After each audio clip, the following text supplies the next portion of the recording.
crap day. Live. I hear you. We're live now. Live. Live. You're jittery again. What the hell, man? I don't know what to tell you, man. All I know is that nothing likes you right now. You sure it's me and not you? Well, now you're moving again, and now I'm hearing you again, but now it's not synced. I don't know anymore. Well, we'll just roll with it because it is what it is, and there's lots to go over and lots to talk about, you know. Hey, who's watching us? Is that Mark watching us right now? It's got to be Mark watching us right now. Am I moving and is Nick frozen? Tell us in the moving chat. right now. Well, yeah, but not according to what I'm seeing. You look frozen. Okay, I'm moving. Yeah, I'm seeing what he's seeing. He meaning me, I guess. It's your left or my left? Right. No, left. Oh boy. Well, you know what? Maybe if we get that. Hang on one second. Dump me out of this. Dump me out of here. Get out of this. All right, I'm gonna dump him out. Boom. He's gone. I am Nicholas. This show is a Nicholas wonder. Wow. It's amazing. Anyway, how's everybody doing? It's been a real crappy week for me. So we'll talk about that during the show, but I hope you all came prepared. Those of you that are watching live, those of you that are listening via, on the podcast version of this, well, you ain't going to have squat. So, but I hope you have some songs that end albums well so that you can add them to our playlist. Is Nick back? Is this better? Yeah, you're moving a bit more. Right now, you're good. I see you moving your head. The beard looks lush. I changed the Wi-Fi network. See if that one's any better. I went on the one I was normally on before. I don't know what the deal is. Well, it's because Jeff said you're dickless. Yeah, that must be what it is. Yeah, it's really what it is. But it's working. It's working. Okay. I can hear you. I can see you. You are moving, which is good. We have 3 people, so that means we go to the intro.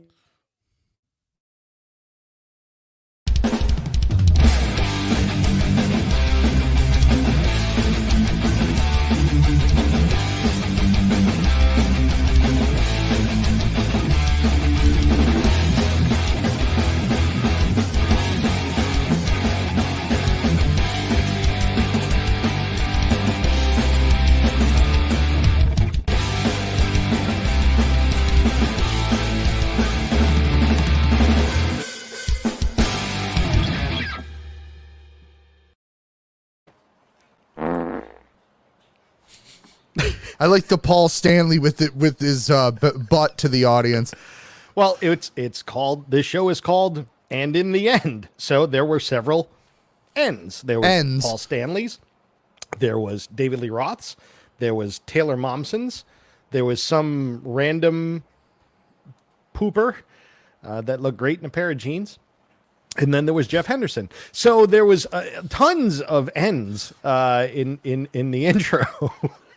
To be honest, it was the definition of the end. Yes, it was indeed.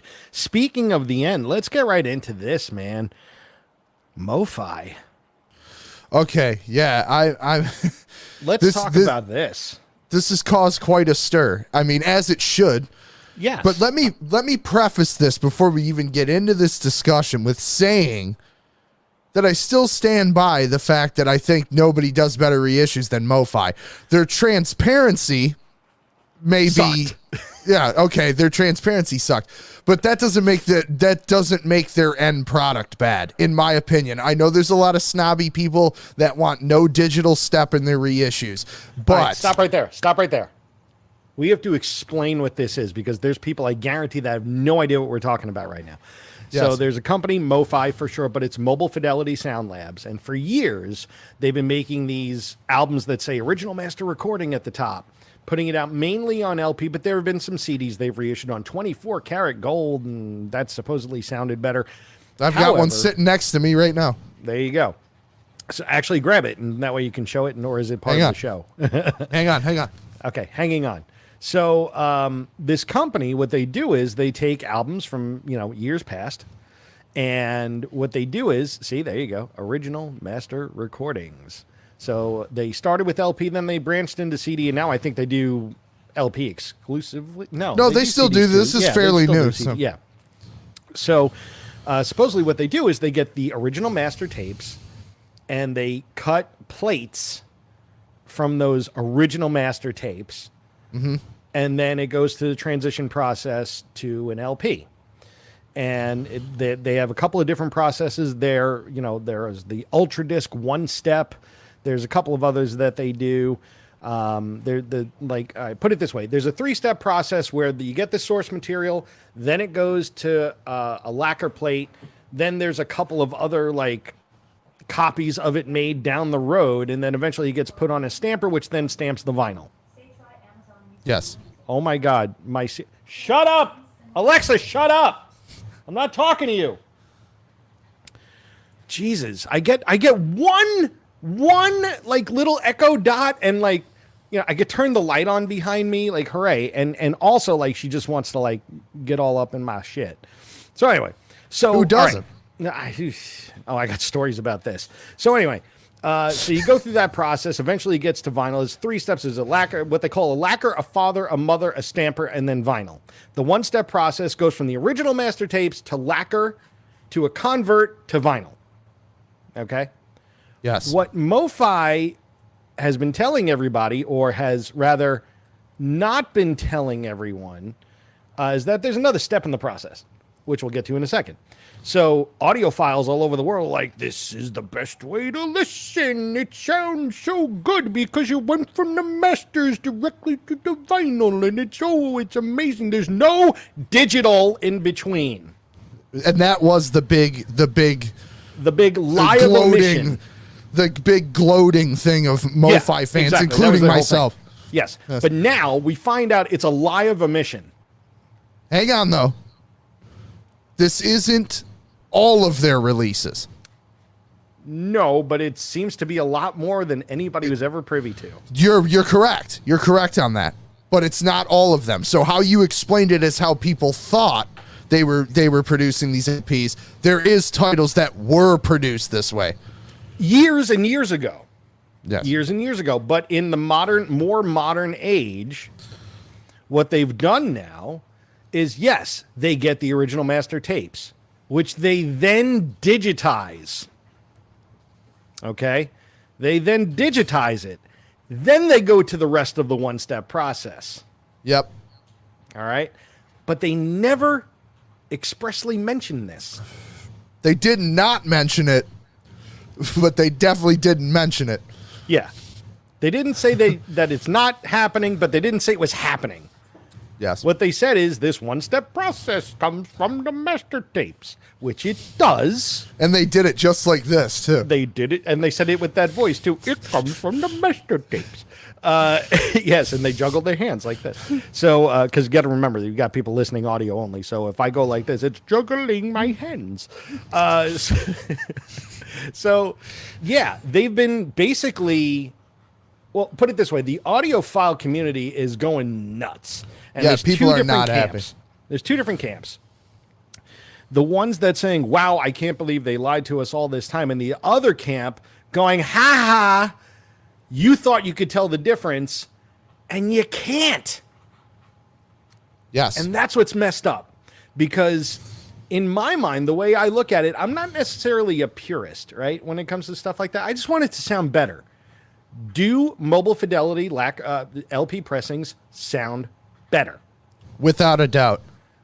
Then who cares? Exactly. But Mobile Fidelity should not have left that part out. Yes, I agree. But here's the other thing that I think some people aren't thinking about. And Mike, from being in the industry, you understand this probably more than most folks do. But when you're talking about a record, like let's say I was just holding up the Super Audio CD of Bob Dylan's Blood on the Tracks. Mm-hmm. These are master tapes that were used in 1975 in that case. Some of their releases even older than that. And when these tapes have been used multiple times throughout the years, they start degrading, or they have the ability to degrade if they're not. Yes, they do. If they're not transferred properly. If they're not transferred properly, if they're not in like an oxygen-free environment and vaults and things like that. Exactly. Yes, absolutely. 100%. So I think in a sense we should be grateful that MoFi is taking these tapes and digitizing them, because we have a pure form of that saved. A lot of people don't know about the Universal Music Warehouse fire about 10 years ago that burned up a lot of legendary master tapes. I mean, we're talking Muddy Waters, Steely Dan, even all the way up to people like Bryan Adams and things like that. Those master tapes are gone. They're gone. So thank God there's a company yes, they're digitizing it, but they're digitizing it properly, with the right care, with the right equipment, so that 50 years from now we can still get basically a version of Blood on the Tracks from the original master tape. Yes. So I think they should be celebrated and praised for that. But you're absolutely right. Should they say there's a digital step? Of course. And like I said, they never said there wasn't, but they certainly didn't say that there was. They alluded to the fact that there probably isn't, because they're the way that they phrase things, and it's creative marketing. I totally get it, but it was so creative that nobody knew it. Yep. So when it's that good, there's a problem, because now you're definitively circumventing, or actually being deceitful. Yes. Let's just say that. So would I still buy Mobile Fidelity pressings? Yeah. Yep. I don't care as much as some other people. There are some out there that are just like, eh. And look, hopefully this drops the price. It won't. Yeah, no, it won't. But well, Jeff right here says, don't you lose quality digitizing it from 2-inch tape? Supposedly not, because you're getting an actual digital reproduction of what's actually on the tape. Nothing's you can't degrade a digital file. It's actually, that's why things are made digital, is that they can be kept forever. It's ones and zeros. It's reading exactly what's being recorded. But here's the big but. It's also subject to the equipment you're using to digitize it in the first place. Right. So people like Kevin Gray, Bernie Grudman, Krieg, whatever his name is that does MoFi, those guys all have incredible chains. So I think you are getting a completely pure form of the tape. Jeff has a good question. Isn't it compressed? The answer is, again, it depends on the equipment they're using. It's supposed to be pure, and then you're supposed to be able to, if it depends on what they're using too. Yeah. Are they digitizing the mastered end result? Yes, I believe they are. They're not. So, I don't think they're digitizing the multi tracks. Yeah. I think they're digitizing the end tape. So the end tape has already been compressed. Yes, because it's mastered. It's done. Whether there's mastering done during the mixing process or during the mastering process, there's compression on that. Is it further compressed? I don't know. I don't think so. Judging by just a pure digital file. Judging by the sonic range of some of those MoFi titles, I don't think it can. I don't think it is compressed. If it is, it's very minimally. Because another thing I want to touch on, Mike, this thought process has been there in some of the snobby audiophile people for a long time, that how could MoFi be doing this? And a big, at least from what I can remember in my memory, when this really started to ramp up before this happened, was when the One Step series started. When they did Donald Fagen's The Nightfly, which was recorded in 1982, one of my favorite albums of all time. That album was one of the first albums that was recorded completely digitally. So people were making the argument then, well, this can't be an analog pressed album because it was never recorded to analog tape.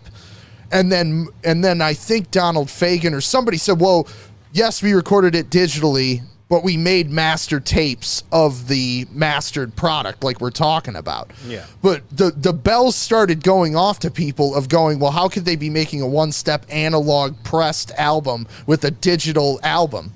Yeah.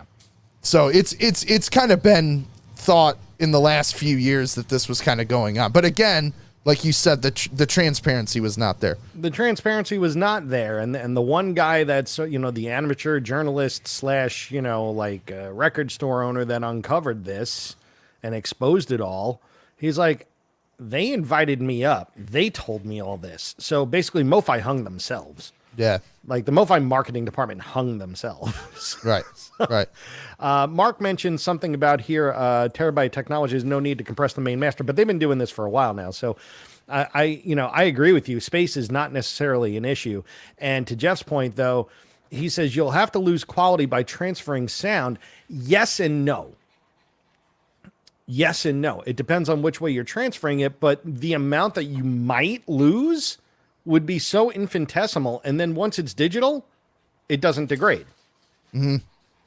Unless you put a magnet over it. Right. In which case you're going to erase the whole damn thing.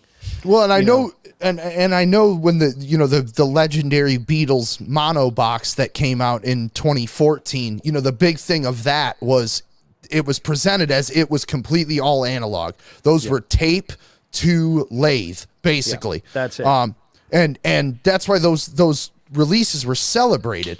But at the time, I forget who cut those masters, but they were saying, we're making digital masters of these tapes because they can't take another run through a mastering chain, through a lathe chain. They just they're can't. Like 50 plus years old. Exactly. The master tapes for Please Please Me are recorded in late 62. So, I mean, you're talking 60 years at this point that those master tapes, and those tapes weren't made that well. People weren't thinking they were going to need them 60 years from now to make new releases. So, yeah, I think it's like, you're right, the transparency needs to be there, but ultimately I think MoFi still makes amazing releases. They still have the best reissues on the market, along with Analog Productions and those other guys that are doing this similar thing. But I think they should be praised for what they're doing because, again, like I said, they do these legendary titles that if they weren't doing what they're doing, who's to say that those releases wouldn't be able to come out ever again. I look at what's happening. Dio Holy Diver just came out a couple weeks ago, and it's a remix. And the reason it's a remix is because the original master tape burned up in that Universal fire, which they're not telling you. So they have to remix now from the multi-tracks and go, oh, here's a new version of Holy Diver. No one wants a new version of Holy Diver. They want fucking Holy Diver. So I think what they're doing is good in the long run, but yeah, they're kind of fucking with people. So yeah, I mean, look, I agree with you. Like, it's a good thing to preserve those recordings for 9 million reasons, but be clear about it. Mm-hmm. That's because people are not paying $25. They're paying $125 for these albums for the one steps. Yep. Even if not, they're still paying a premium. Yeah, they are. Absolutely. So don't shroud the fact that you're having a digital link in this analog chain. I understand it's what they established themselves on, was being this whole like analog thing, but if you're not doing it, fess up. I understand why they wouldn't, because they felt this would kill their business and they would be liars. Well, guess what? Probably now won't it's worse. Kill their. Now it's worse because now you hit it. Is it going to kill their business? Probably not. No. But are they liars? Yeah, and everybody's going to look at them with a skeptical eye. But for me, they put out I was just going to say they put out a statement that said that from now, releases moving forward on the back are going to show what is the source for this material. Yeah. Is it from the master tape? Yeah, exactly. But I think as well as I do, guitar market, record market, car market. There's a lot of snobby motherfuckers out there. Absolutely. And they, it still doesn't justify why they didn't say what they said, but I don't know. It's such a catch-22. It's like, I don't want them to be deterred from putting these releases out because some guy in his basement with a $30,000 tone arm doesn't want any digital in his fucking records. I mean, it's just ridiculous,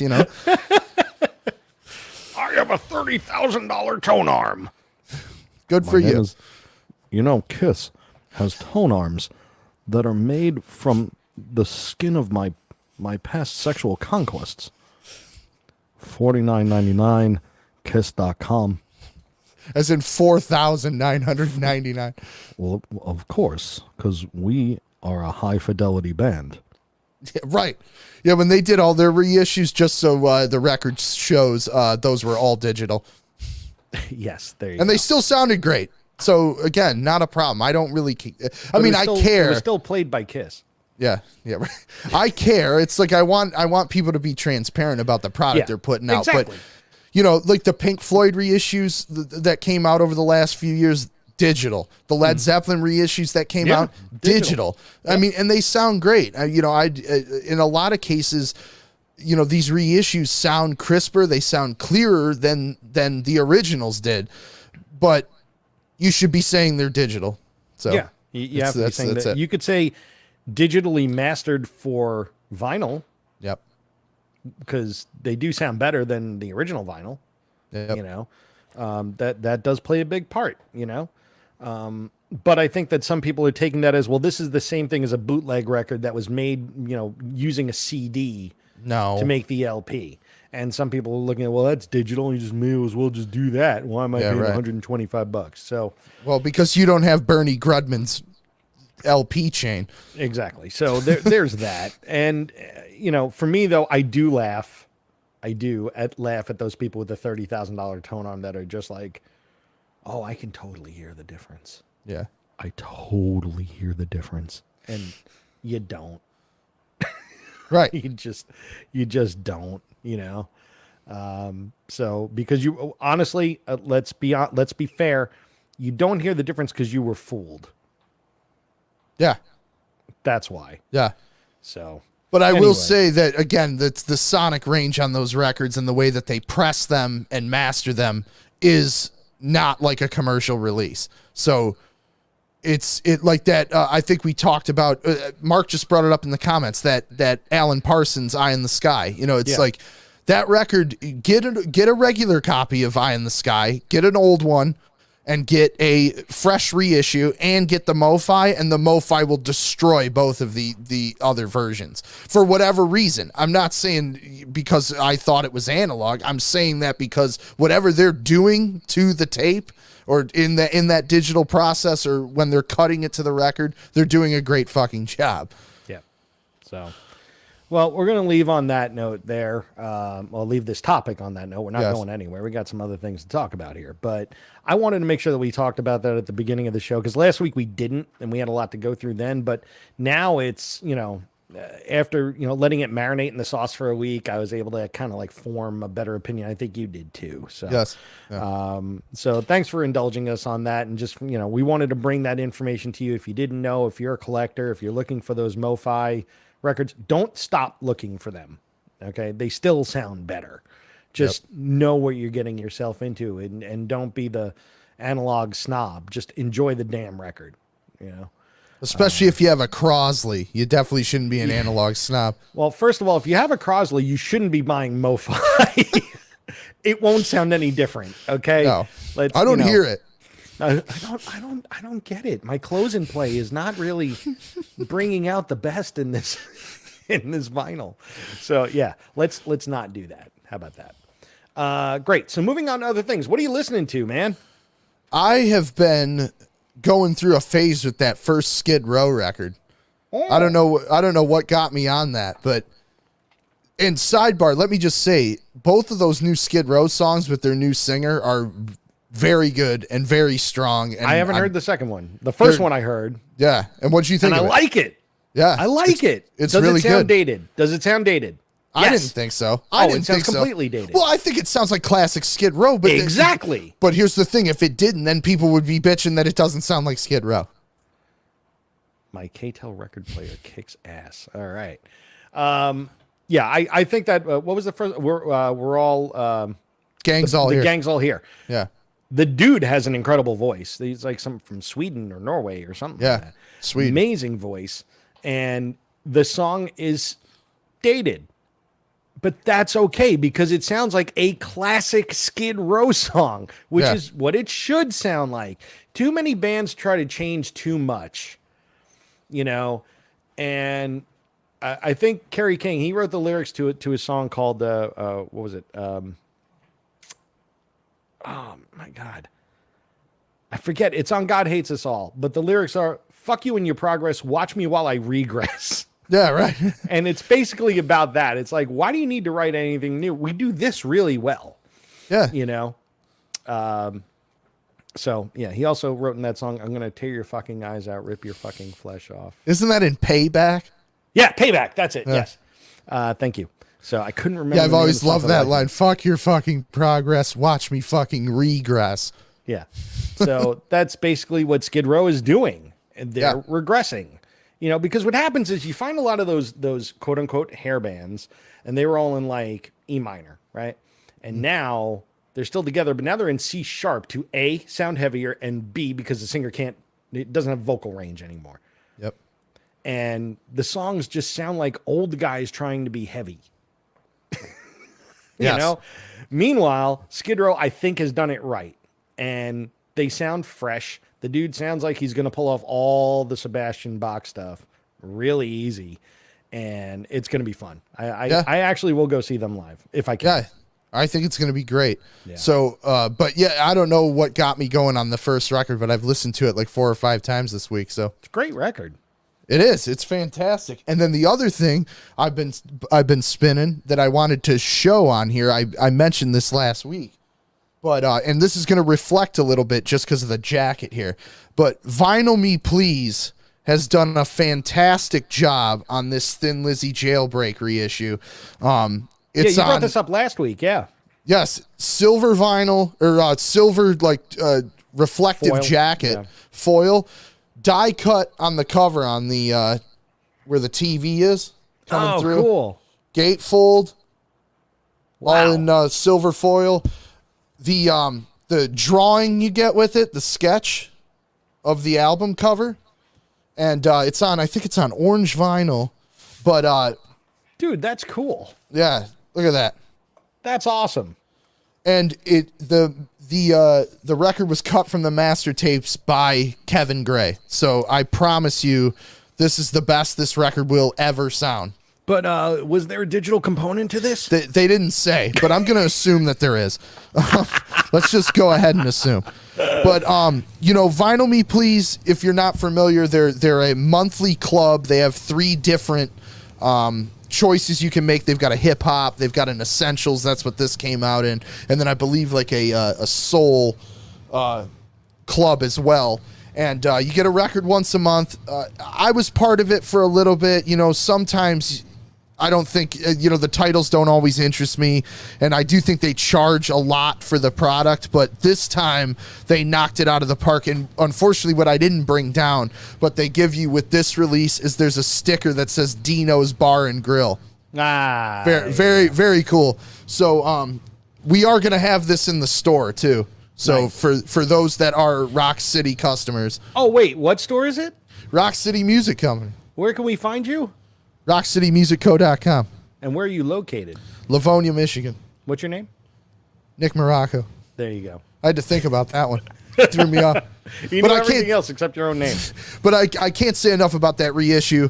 Like I said, it is pricey, but again, once it goes out of print, it'll be triple the money. It'll jump. They really did an outstanding job on that packaging, sound quality wise. It looks great. Yeah, really stepped up.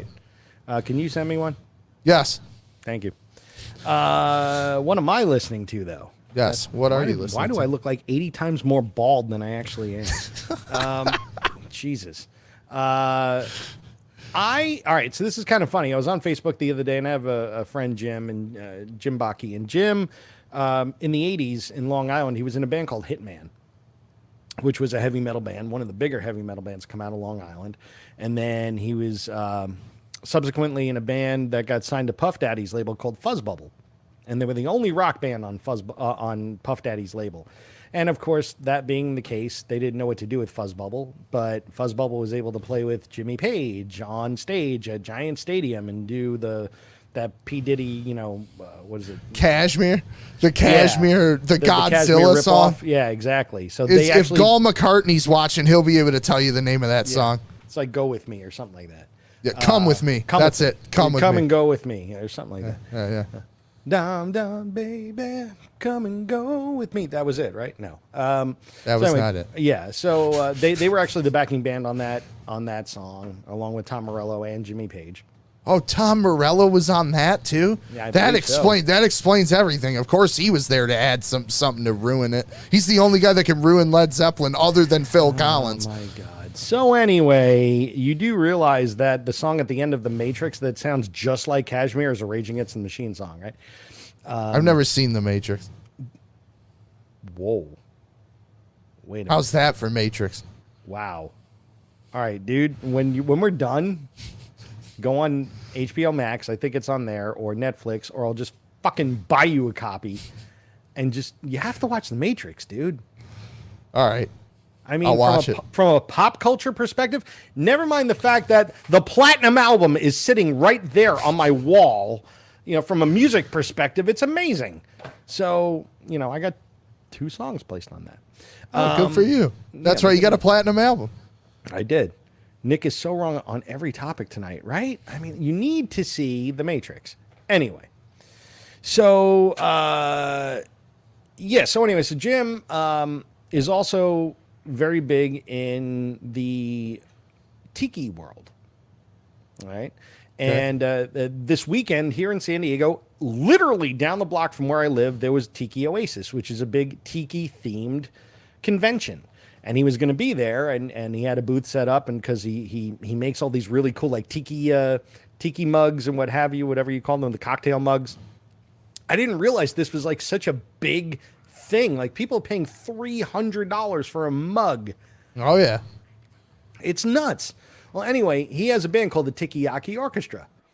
And I've been listening to that ever since because it's really cool. Like, it's done so well. He actually has, like, marimba and vibraphone players. Like, you know, he writes and records everything. He has a whole band. He's got 2 different ones. He's got Tiki-Yaki Orchestra and Tiki-Yaki 5-0, which is a smaller version that I guess travels easier. And they're actually playing here this weekend. I may actually go check them out. Yeah. So I may actually go check that out this weekend. It's either that or go watch a Chargers preseason game. I don't know. And then go see Yachtly Crew thereafter. Yachtly Crew and the Tiki Band are on the same bill? No. Yachtly Crew is playing at look, a yacht rock cover band, tribute band. Let's not call them a cover band, a tribute band. And if you ask the drummer, they're even more than that. They're playing at the Whiskey. Oh, okay. The Whiskey A Go-Go. So it's kind of crazy. And Mark says, wait, what? We need to find out more about the secret life of Mike Venezia. That's so cool. You have a platinum record. You have no idea the things that Mike's done. Unbelievable. Wait, let's give Mark a little sneaky peek here. So if those of you that are listening to this, you can't see this, but there's several gold and platinum records on my wall because at one point I was somebody. And now I'm just me. There you go. That's a good way to put it. Yeah. So I'll just let those hang out there. Of course, that means that my cam is going to fall and whatever. In 3, 2, 1. 1. No, it's not. It's not quite there yet. And I don't remember saying cock, did I? I don't think you did. I don't know, but Jeff thinks I said cock. Anyway. He wants you to say it. Well, Jeff wants to do a lot of things having to do with me and cock. So, and we know this. But his wife is like, cool. So at least there's that. Big shout out to the Houston fucking Astros for demoting his son. Fuck you, Houston Astros. Why didn't you put him in the bigs? He was doing great. Anyway. So, sorry to hear that, Jeff. Yeah, well, he's going to go back up because I think, honestly, he was doing so well and the trade deadline was coming up. We all think that they hid him by demoting him because he went to AAA and like was more than a strikeout an inning and had like an ERA under 2. So, yeah, he was killing it. And so they hit him. And then they'll probably just bring him back up later this year. And then, maybe we can go to a game for free at some point. I have to buy him pancakes though. So, long story on that. Anyway, so yes, that's what I'm listening to is a lot of tiki music, and it's been really soothing, especially since I've had a really shitty week. So if there's time later, I'll talk about it. But really, we need to get to the topic of the day. Yes. Before that, though, what's coming out this Friday? Okay, so I picked 3 titles like I always do, and one of these titles is really only going to be appreciated by Detroit people, but I still think it's worth mentioning. WLLZ, a classic rock station here, is putting out a compilation featuring all Detroit bands, some old, some new, with tons of unreleased stuff on it from bands like Sponge, Seduce, Toby Red, which, if you're unfamiliar, was Chad Smith from the Chili Peppers band before he was in the Chili Peppers. Seduce featured in Decline of the Western Civilization. I've talked about him a bunch on here, and of course, Sponge, 2 giant records in the 90s. So they're putting this out. It's limited to 1,000 copies, and it's being released by Sound City Music Group, which is a fantastic label here in Detroit. So that's coming out. It's available only at 10 record stores in the Detroit area, and Rock City Music Company is one of them. So will it be online? It will be if there's any copies left after Friday, but we're going to let all the local people pick them up first. So that's fair, 100%. Yes, I get it. If you're in our area, come down. We'll be happy to sell you one. And I think it's on white and red swirl vinyl, so it looks pretty cool. Can I I don't know if you can have it, but I'll be happy to Kiss sell the you originals? one. Just send me Kiss the Originals. No. Come on! Beastie Boys, Check Your Head, 4LP 30th Anniversary Edition. This is crap. This is an indie store exclusive release. Well, indie store and Beastie Boys web store. So I'm not really sure if that counts as an independent store, but 4 LP box set. It's got 2 bonus LPs with remixes, live tracks, and I guess they released this version originally in 2009 as like a super small run, like less than 1,000 copies, and they've been highly sought after since then. So it's finally coming back. I think it's going to be about $125, but it's got a hardcover book in it and such. So I know a lot of people are excited about that. People love that record. And then one for you, Mike. You ready? I am. Fish, LP3 on LP. Oh my God, just shut up. This is a series of releases featuring legendary Fish jams from special shows in their career. Oh, so twice the reasons not to listen to it. Yes. Purple and blue split vinyl. It's gonna sell out very quick. The first 2 volumes have. I am not a Fish fan.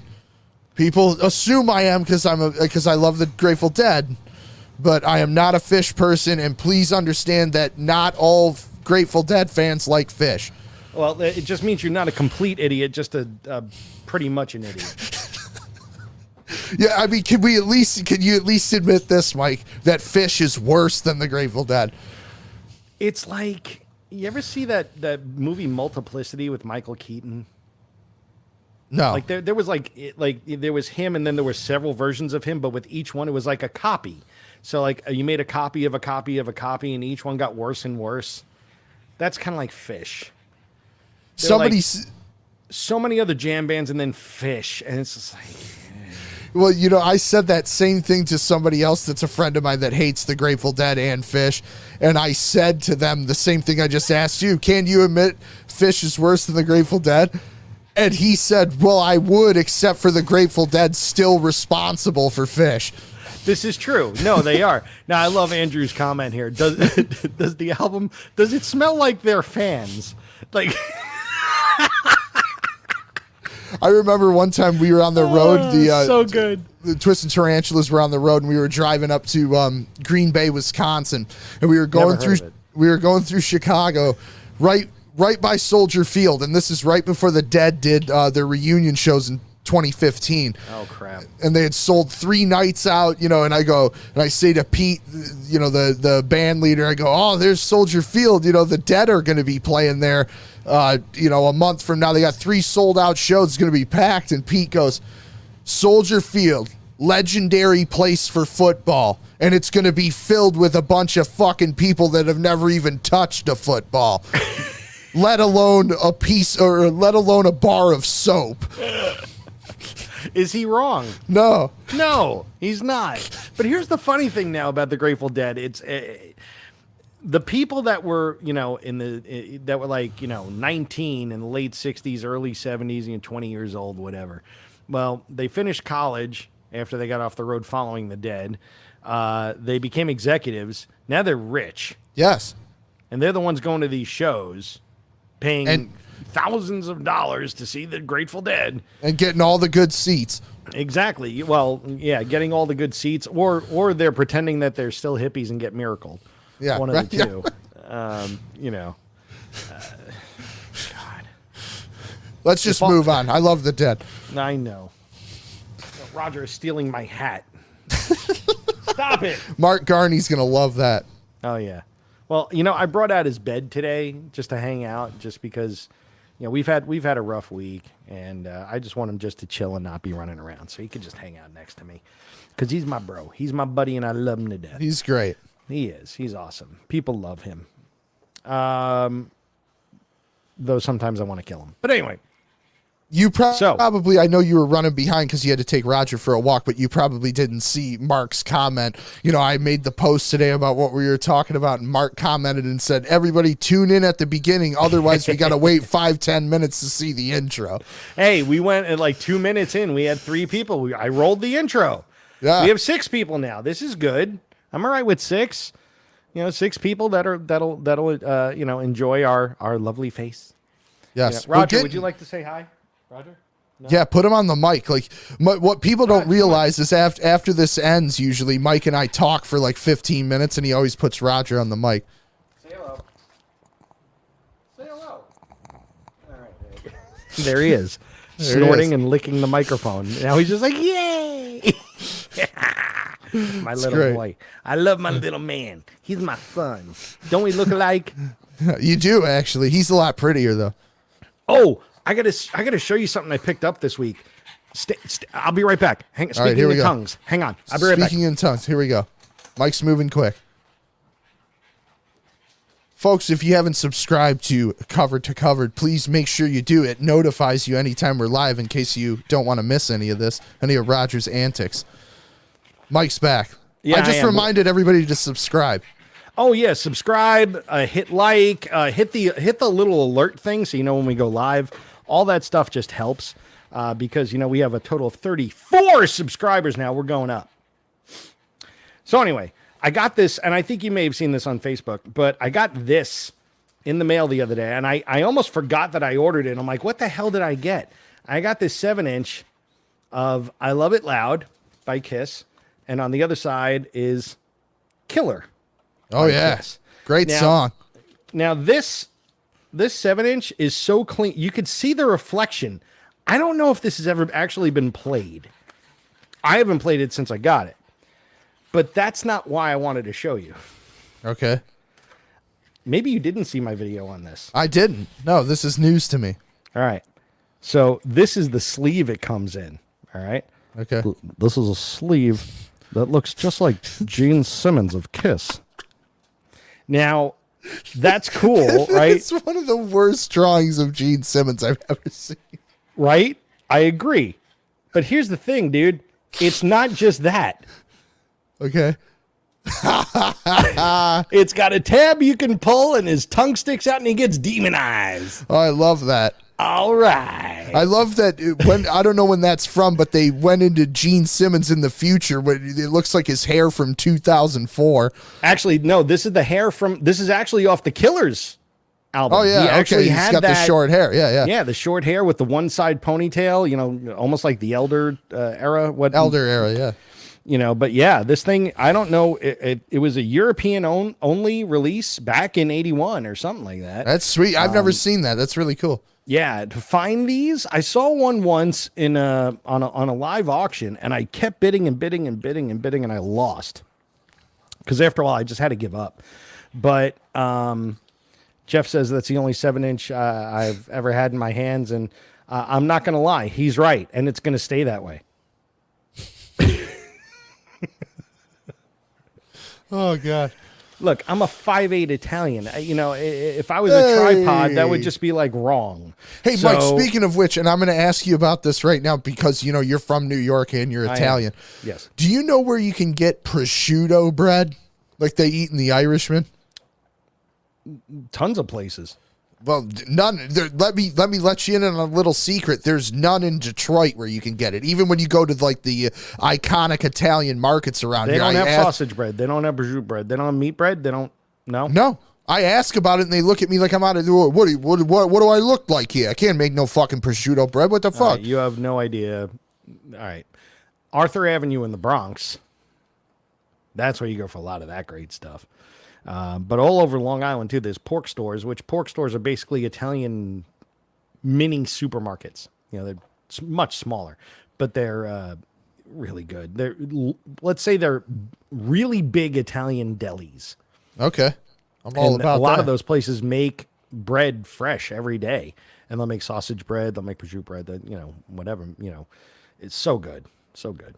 I want some authentic shit. Have you ever seen have you seen The Irishman? I'm sure you have. Like 5 times, yeah. Yeah, it's amazing. I think I'm the only one that actually liked it. I loved it. It's like I don't think I'd like it better than The Godfather, but it's like but it's up there for me. It's fucking great. It's good. It's great. People are like, oh, it's 3 hours. Shut up. Anyway, 3 and a speaking of half. 3 hours, this show is brinking on 3 hours at this time. We should get right into it. Even Frank Bellows said to me that he thought it was long. It was long. And he loves all those movies. I love those epics, but it was long. It could have been done a little bit shorter, a little tighter. Yeah. Anyway, moving into it, we got a topic this week. All right.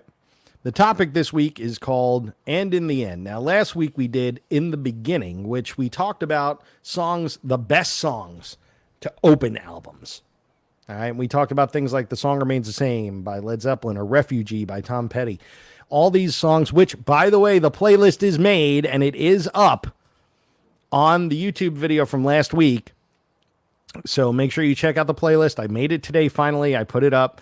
I still have to make the one for the cover tune one, and I'll eventually get there. But that one's going to take a lot more time to search out all of those songs. I just realized I started doing it today. I'm like, I'm going to need like a couple hours to do this one. The other one, though, from last week, yes, that's up. This one, hopefully, will be up tomorrow or Friday for you. So what we're talking about with And in the End, quoting from the Beatles, are songs that end albums, the best songs to end albums, because you don't want them to be like, as Mitch Hedberg said about Pancakes, great in the beginning, but halfway through, you're sick of them. Yep. You don't want your albums to be like that. You want it to finish strong, right? So I have a list. Shut up! I have the first one. Is it the first one? No, yeah, it's the first one. No, you had one earlier, but you muted yourself. I did. Yo, I really had to yell at him for that one because he was jumping on my kitchen table. I'm like, dude, no, don't do that. So anyway, I have a list. I'm sure Nick has a list. We're going to go back and forth on this one. And I'm going to go first this time. I think you went first last time. I did. So had to get that out. There you go. That's a good one. I love that one. That's a great album.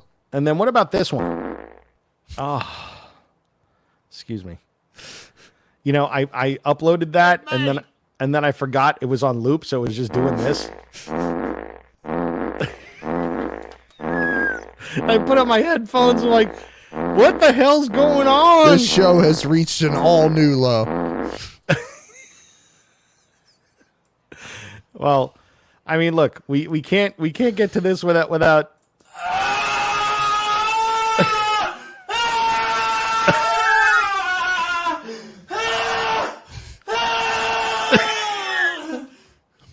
It's so bad. It sounds like jail room rape moans. It's just really awful. All right. So here's what we're doing. We're talking about the best songs to end albums. And last time when I picked the first song, my first one was Song Remains the Same from Houses of the Holy. My first one this week is The Ocean from Houses of the Holy. That is such a great tune. And in fact, what really makes it is not the main part. It's that whole outro, that big party sounding outro that does not fit the song at all. At all. Why it's did like they do two that? songs in one. I don't know, but it's amazing. And because it's Led Zeppelin, it works. Yep. So I have to go with The Ocean from Led Zeppelin for sure as my first pick. And that's also Bonham at the beginning that does the "we done four already, but now we're steady." And it's Bonham. And if you have the double disc Led Zeppelin set, you can see that the DVD. You can see that in the flesh. A roadie turned the microphone for Bonham to do that part before they start the song. Yeah, it's great. I've not seen that. That's awesome. Song Remains the Same outtake. Fantastic. Nice. Okay, you're up. And by the way, I'm fairly certain we probably have some doubles. Yeah, there's going to be. But I have the pen ready to cross things out. I saw last week I thought we were going to have a lot more doubles than we did. But Closing out one of my absolute favorite records of all time, Deep Purple Machine Head, and that is Space Truckin'. Nice. Which is one of my favorite Deep Purple songs, just firing on all cylinders. Heavy riff. Yeah, heavy riff on the John Lord Hammond B3 organ, just laying it down great. Richie Blackmore solo, and there's a fantastic drum roll going back into the song by the man Ian Pace that he does one-handed 32 snare roll with one fucking hand. Ian Pace, the other king other than Bonham. Can you hear it only being done by one hand? No, but you can see him do it only with one hand. There's video of it. So one hand, fucking amazing. So he's one hand man? One hand man, I guess. So, but if you can't hear it.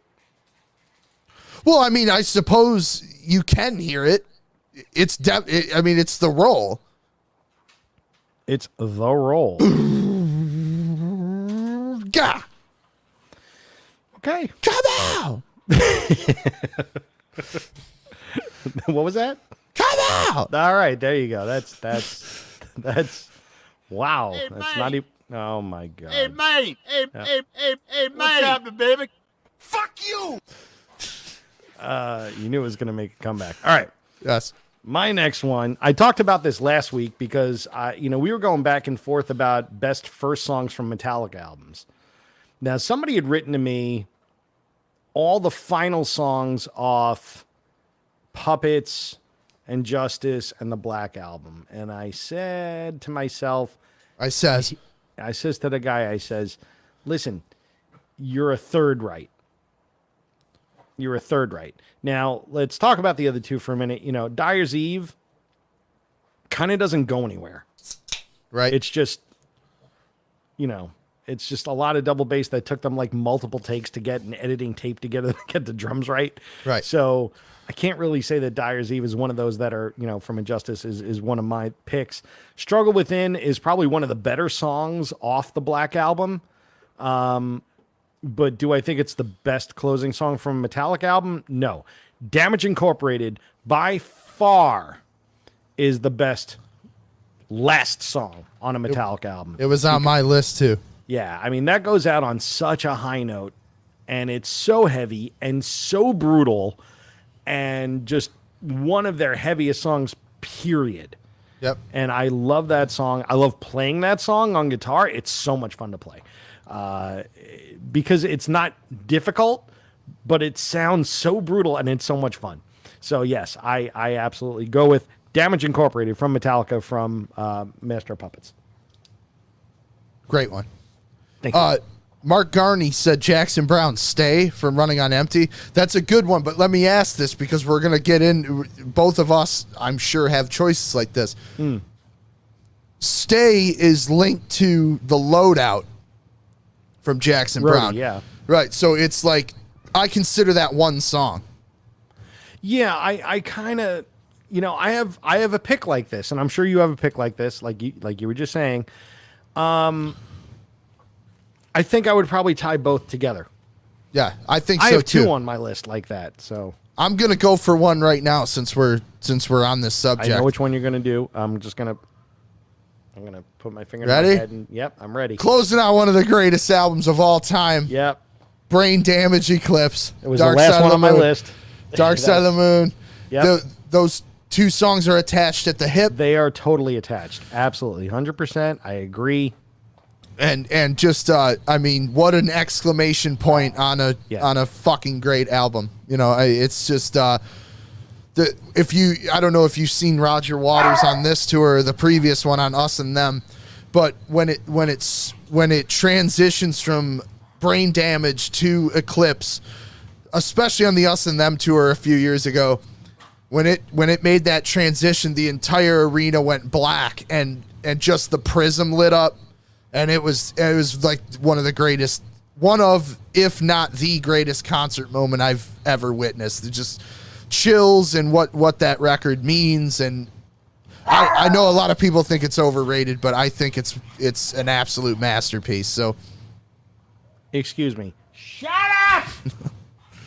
Be a good boy. He's like, kiss my ass. Yeah, exactly.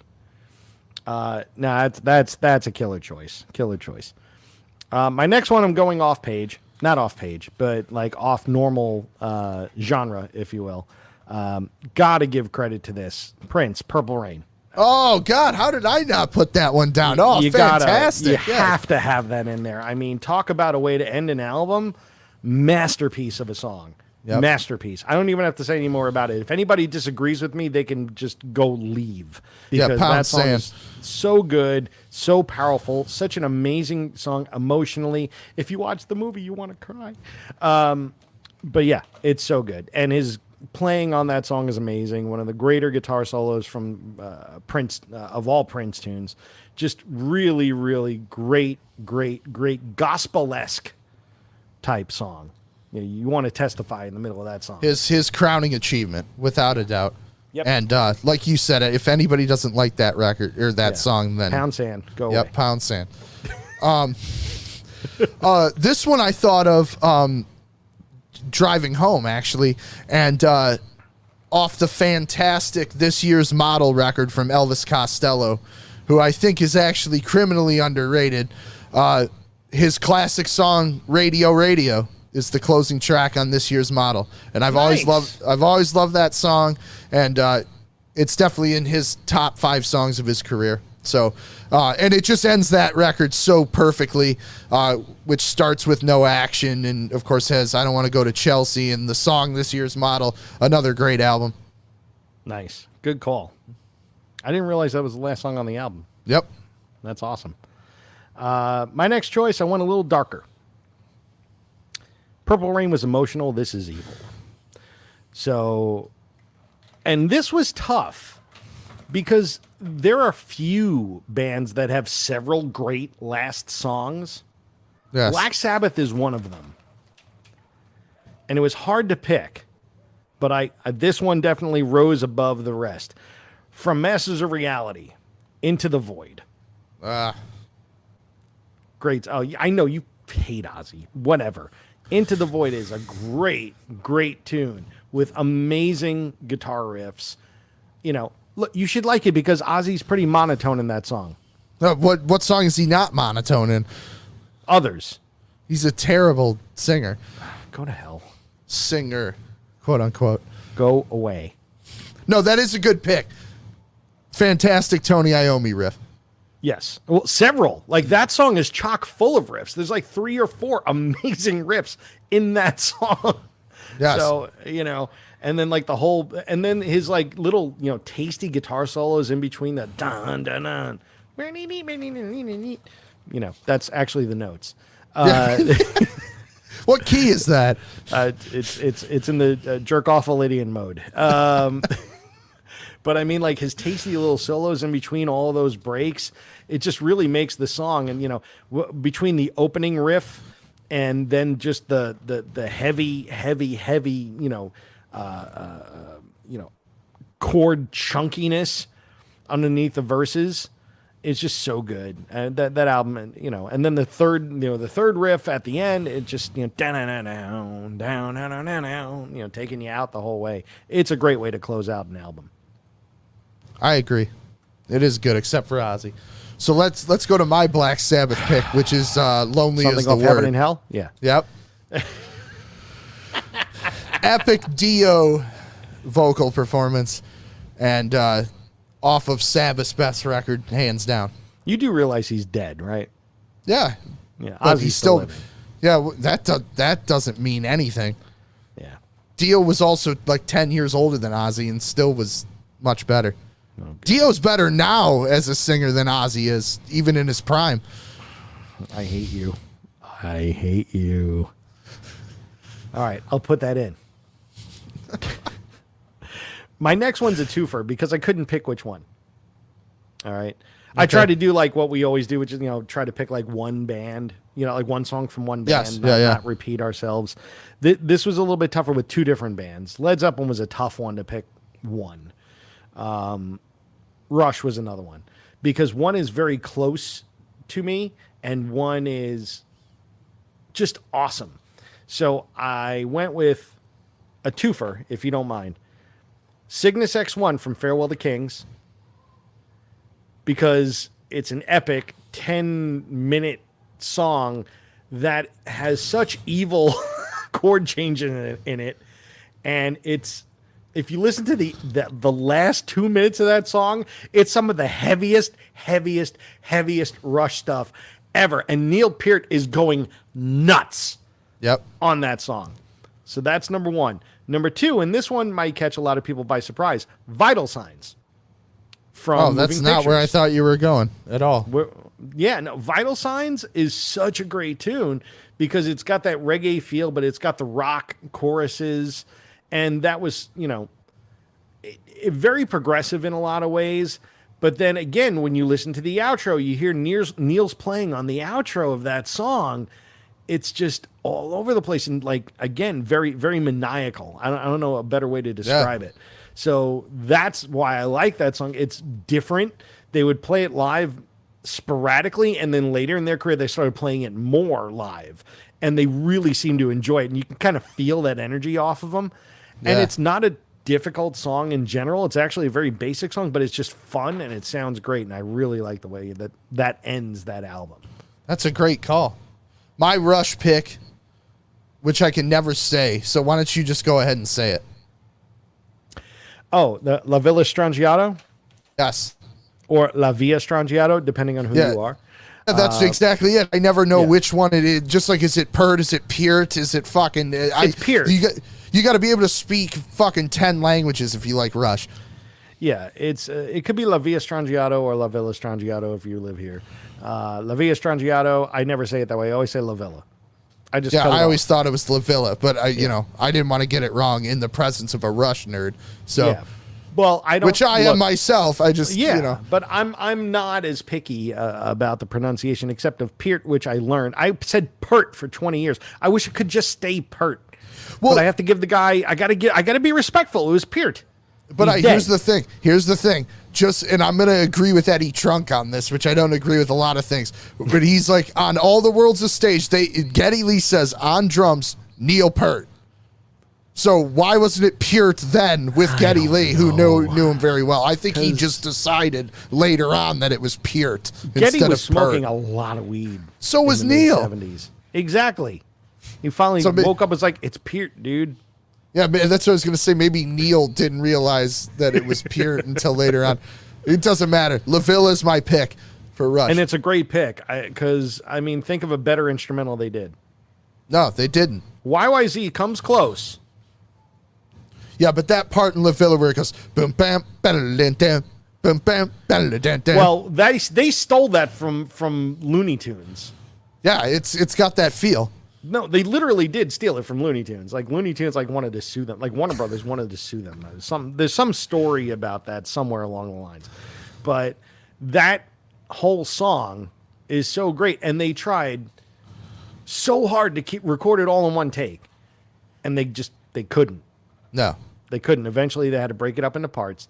But they really tried doing it in one take because that was their whole thing. Just play the whole thing through. There's just too many moving parts in that song.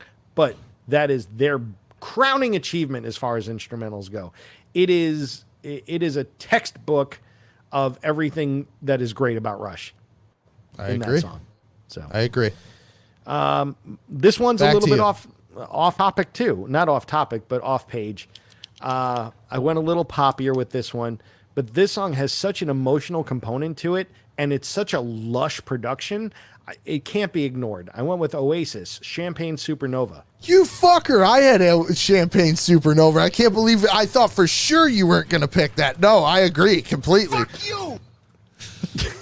What's happening, baby? Unreal. What's happening, baby? This is what happened when Nick found out I chose that song.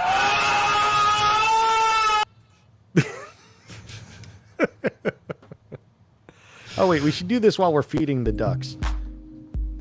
So, is this better or not as good as the rock one, which is sort of boring?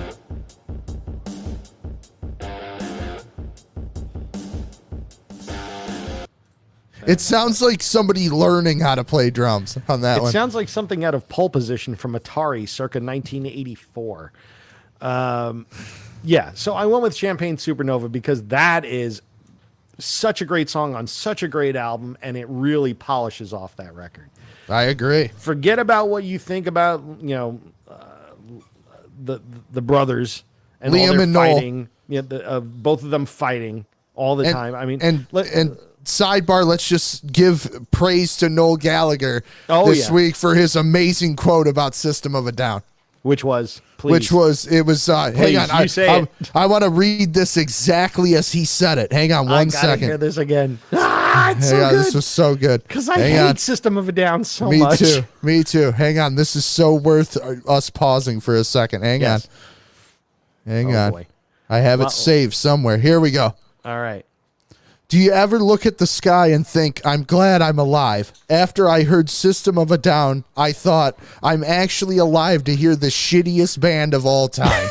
Yes! Which is quite something when you think about it. Of all the bands that have gone before and all the bands that'll be in the future, I was around when the worst was around. Amazing. It's so good. That's up there with this other quote of what he said. People always ask me why I hate metal, and I only have one answer. Black drumsticks. Oh, God. Oh, yeah. my God. But Champagne Supernova is brilliant. Yeah. And so is Noel Gallagher for saying that. Yes. Liam Gallagher is a big asshole. I don't know.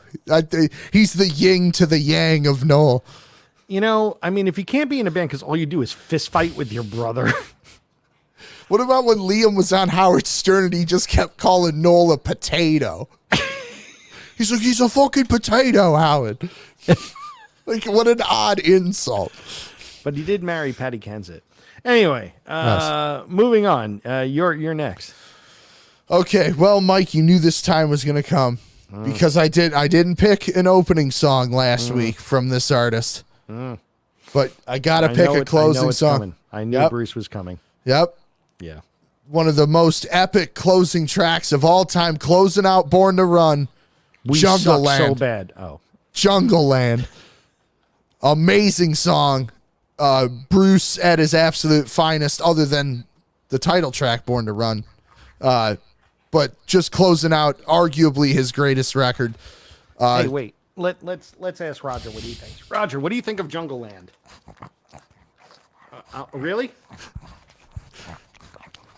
Okay, well that was his that was his take on it. Thanks, Roger. I agree. Yeah, he's still talking about it. Bruce, you could have picked. There's like 5 tunes I could have picked, but I went with Jungle Land because I think it's like his defining epic closing song.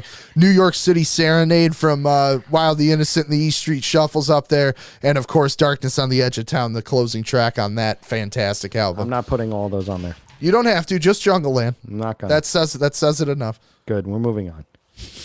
You just don't want to admit the greatness. Yeah. By great, you mean suck. He doesn't suck. But I have to keep this up. I have an image to protect. All right. So going back to the Jackson Browne, Pink Floyd / closing songs. Can't be a list of closing songs without Postmortem segueing into Raining Blood. It was on there. Have to do it. 100% must be there. There is no way that this would be complete without you need both of them. You need both of them because Postmortem has such a great groove to it. And then it does have a good taste your blood as it trickles through the air. Another casualty. It has a groove. It has a swing, actually. Yeah, it does.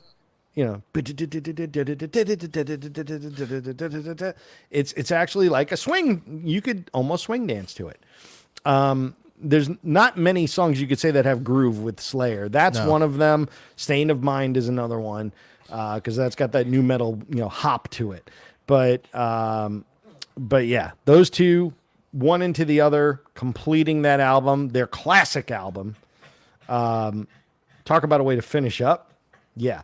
And then that whole outro that just keeps speeding up and speeding up and speeding up and speeding up into infinity almost. Yes. Yeah.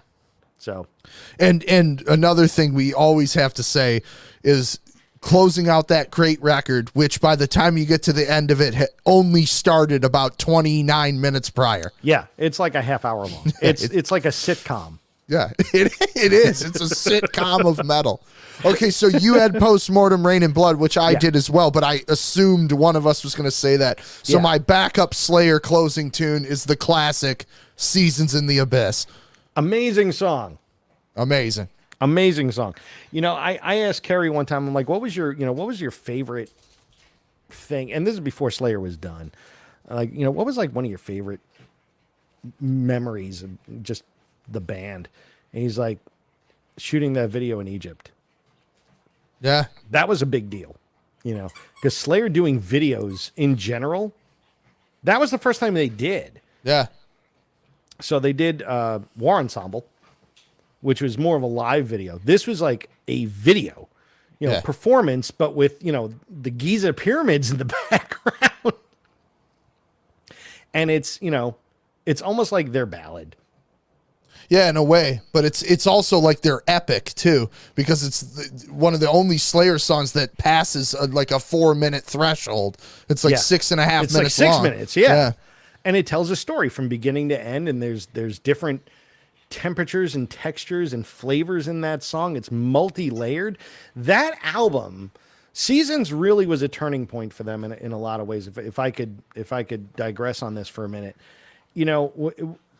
South of Heaven was, you know, more like, you know, blunt force trauma, you know, a lot of that. But Seasons is when they really, they must have made a conscious decision to take it up a notch, because that's when you heard solos that didn't sound like noise, you know, people just throwing picks at the guitar, you know. And look, Kerry's, you know, I've been friends with Kerry for a while. I haven't spoken to him in a while, so I guess we're acquaintances now. So I guess you're not friends anymore. We're acquaintances now. We know of each other, and if I saw him, I'd give him a hug. Yeah. But I haven't talked to him in like 3 years. But though we do text here and there. Anyway, that album is really a turning point, and they got way more melodic. They weren't any less heavy.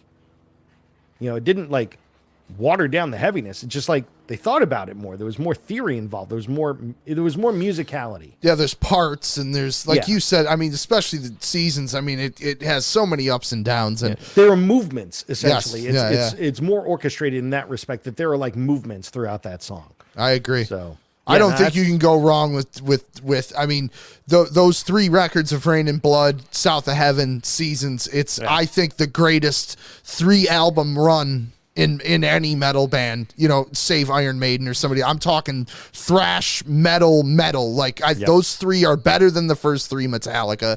They're better than the Megadeth trilogy. They're better than the Anthrax trilogy. And I love all those bands, and I give them all credit, and they've all made great records. But those 3 from Slayer is just it's untouchable in my mind. I don't disagree with you, man. And Seasons closes out that trilogy. You're talking about, it opens with Angel of Death and closes with Seasons. Yeah. If you want to talk about the Holy Trinity, that's the Evil Trinity. Yep. There you go. There you go. Works. Speaking of songs with parts in it, has to be a Beatles track on this list. Which one did you go with? Because I've got 2. I think I took one of yours. Well, I just mentioned a song with a lot of parts in it. So I went with Day in the Life. Yep. And, you know, that song has like 17 parts in it. Yes. It's 2 songs combined. It's at least 2 songs combined. I mean, it's 1, 2. 2. But but there's so many parts within those 2 songs too, when you think about it, you know, like the whole like like that portion of it is like a separate part unto itself, you know? Yep. So there's, again, ebbs and flows and orchestration, very much orchestration in that song with the whole, you know, orchestra behind it. I mean, you know, George Martin was a large part of that song, but obviously, you know, they took the best parts of 2 John and Paul songs and just smashed them together and made it work. Yes. And lyrically, it all flows. So, you know, and to close out what is arguably because we can fight about this one, the Beatles' best album. There are lots of people that think like Abbey Road, but it's Abbey Road. You know, Sgt. Pepper's really there for me, with the exception of a little help from my friends, which is weak. But that song, we talked about it last time. You know, it's definitely their most like seen through concept in the way of it being a studio project. I don't mean concept in a linear story. I mean where they said we're going to sit down and we're going to use the studio as an instrument. Sgt. Pepper is the best example of that. Well, they were also thinking like, well, we're not going to tour anymore, and this is going to be our new identity. And there was a whole bunch of that going on, like, oh, let's just make this. We're Sgt. Pepper and the Lonely Hearts Club Band. We're going to make it like a separate identity, but they couldn't because it's the Beatles. Because they're the Beatles, right? So that's my pick. Well, day in the life, I just want to say, if you're a Beatles fan, I highly recommend you check out. There's a demo version of that song that they put on, I think, the Anthology Volume 2. Keep talking. And that you can hear all the studio chatter in the headphones and things like Mike was talking about that orchestration in the middle where they told the string section, go from your lowest note to your highest note in any order you want, but by the time we get to the end of this, we want you to be at your highest note. And you can hear the Beatles' loyal roadie, Mal Evans, counting in the headphones to everybody where they're at in the song. It's so it's so cool. It's so haunting. It is. It's very haunting. You can hear that in Sgt. Pepper if you listen to the mono version in headphones. You can hear that, but you have to pay attention to it. It's buried. It is. But what you're talking about, you can hear it clear. Yes, exactly. So if you're a Beatles fan or you want to hear a different angle of that song, definitely check out the Anthology version. All right, well then I might as well go ahead with my Beatles pick, and I'll take the other one that you probably had, which is the Golden Slumbers medley. Yeah. But that's still not the last song on the album, so that's why I didn't pick it. Technically, Her Majesty is kind of part of that. Paul says it's the coda to the medley, but you know, Paul says a lot of things. But it's the final to me. Not only is it an amazing track and it closes out Abbey Road, which I think is their best record, but to me, it's such a final period on the Beatles' career. Again, if you know the timeline, obviously everybody's familiar with Get Back and Let It Be and all that now because of the documentary that came out. But they only touch on this at the end that, you know, that whole documentary is the perception that the band is breaking up, and they were, but they said we've got to end on a better note than this. And they were right, because there's, and I'm not ragging on it, Let It Be, but as we've seen with the making of it, it's not all of their finest moments. So they made a conscious effort to say, we want to go back in one more time with George Martin, and we want to do this the right way. And what we get is Abbey Road. So for that medley to close it out and all the ebbs and flows and how it brings other themes back from the other songs, it's just brilliant. And as we name this episode, and in the end, you know, it's just so representative of the Beatles to me, and just an absolute masterpiece. Although Day in the Life is, of course, amazing too. So either one, but that medley means so much to me. I love it. And all right, so who played the drum solo? I don't know. It's a pretty so that's a pretty simplistic solo. So it could be Ringo. It could have been Paul. I'm not sure. You know, I think it's Ringo personally. Paul says it's him. You know, George Harrison said, you know, you think Ringo Starr is the best drummer in rock? I don't even think Ringo is the best drummer in the Beatles. Right. But that's what I'm saying. Paul can play kind of some involved stuff on the drums if you listen to his solo records. Yeah. And that's a pretty straightforward, simplistic thing. It's perfect for that break. But I mean, it's essentially a kick drum and two tom rolls. So It's not like Ringo couldn't handle it. And I mean, I'm a huge Ringo fan. So I think it's Ringo. I don't know. It's too simplistic for Ringo. You know, well, it just seems out of place. But anyway, we could talk about that another time. Yes, different one. All right. Back onto the heavy metal, hard rock, something track. this closed out one of the best albums of the early 90s, and it was re-recorded by Johnny Cash. I went with Nine Inch Nails, Hurt, from the Downward Spiral.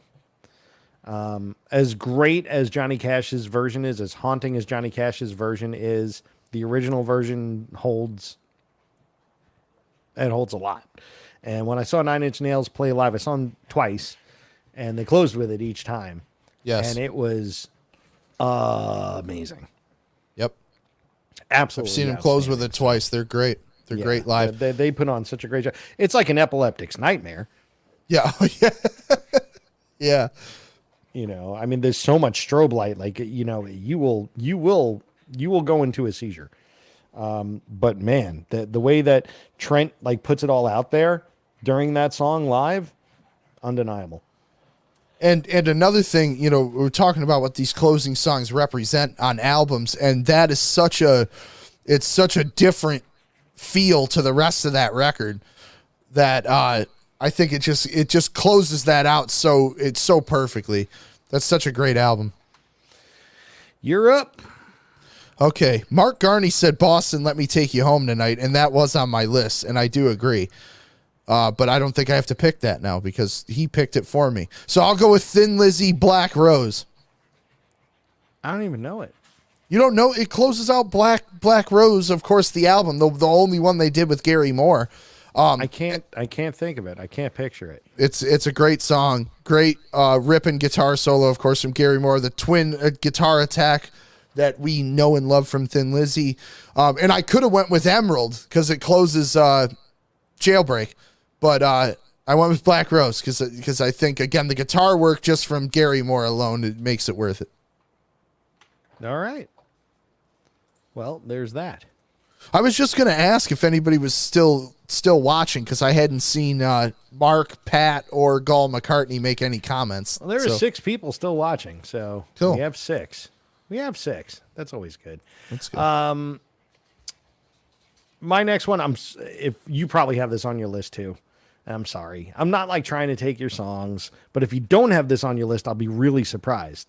Rolling Stones, You Can't Always Get What You Want, from Let It Bleed. So I don't have that Stone song. So go ahead. How do you not have that song on there? Because I picked a different Stone song. Oh, okay. Well, I figured there was a Stone song in there somewhere. Yes. Yeah. I mean, you know, that song is a great way to end the album because, first of all, it's a great song, period. Right? You see a theme with a lot of the ones I'm picking. It's very orchestrated, and everything starts out slow and just builds and builds and builds and builds. So for me, what I'm seeing is, you know, a song that builds to a crescendo is a great way to end an album because you're leaving on an emotional high. And that's what that song does. It just keeps building and building and building. The tempo picks up. Charlie Watts is not playing to a metronome. He's just getting faster. That's not Charlie Watts on that song. Wait, what? It's the producer. No way. I did not know that. I learn something new every day. Yes. Why was Charlie Watts not on that song? I don't remember. There's some reason why he's not on it, but it's the producer of that record is playing drums on that song. Holy crap. All right. Well, there you go. Which is why that's why it has a different feel because of that. Yeah, it doesn't have a jazz feel. Oh. Like Charlie plays, you know, or even a rock feel. It's just like a different, like a almost, you know, like, you know, like like not quite a shuffle. I don't know, you know, it's shuffle-esque, like at the end, at the very end, where it's like almost like the double time drum part, you know, doom, da, doom, da, doom, da. Almost like a shuffle.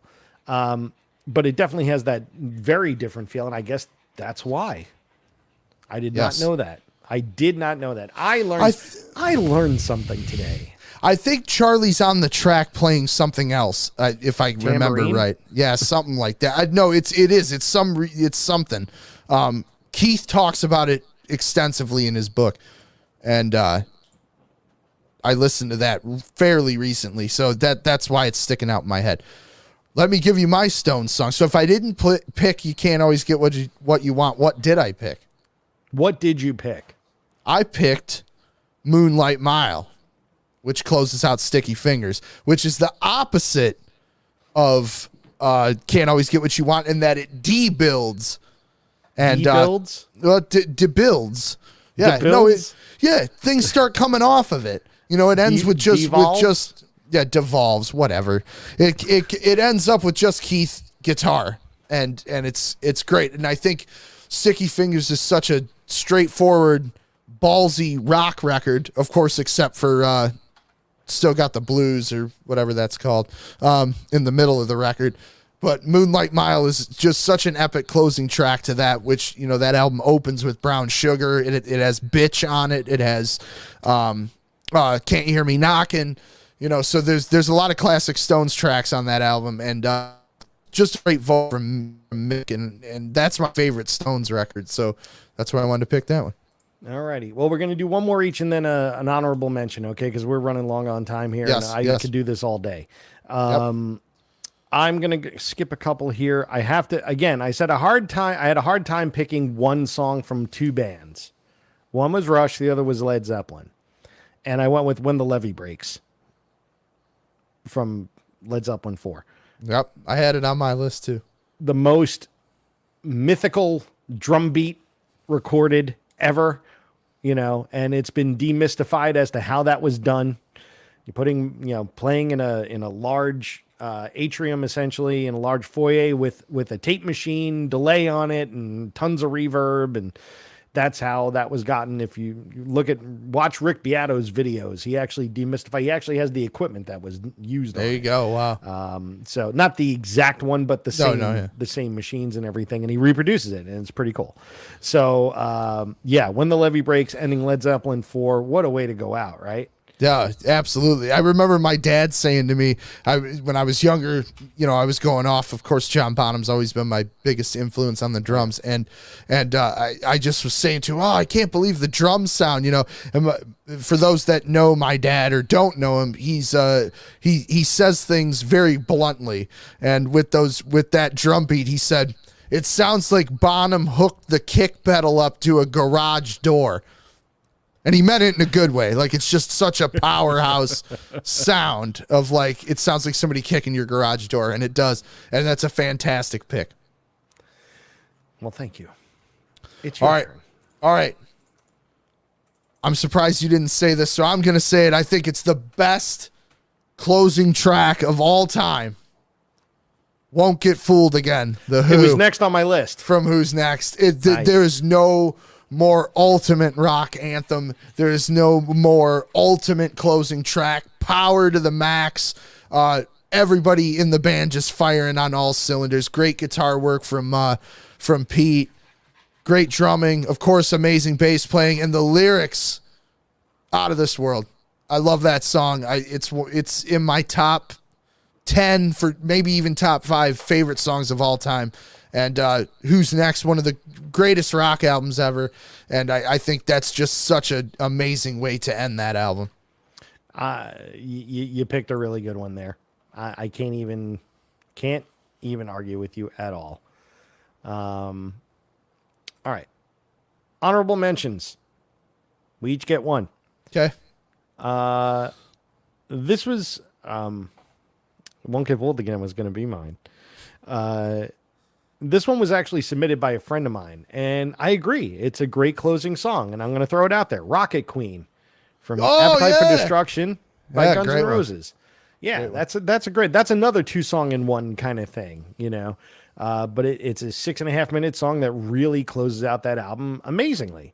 So, and the song itself, pretty badass, you know. So, works for me. Ooh. I got so many options left. Just trying to pick one. Oh, I have to answer Patrick on this one. Can you do a whole episode on Rush sometime in the future? Yeah. It's pretty simple. We can. Yeah.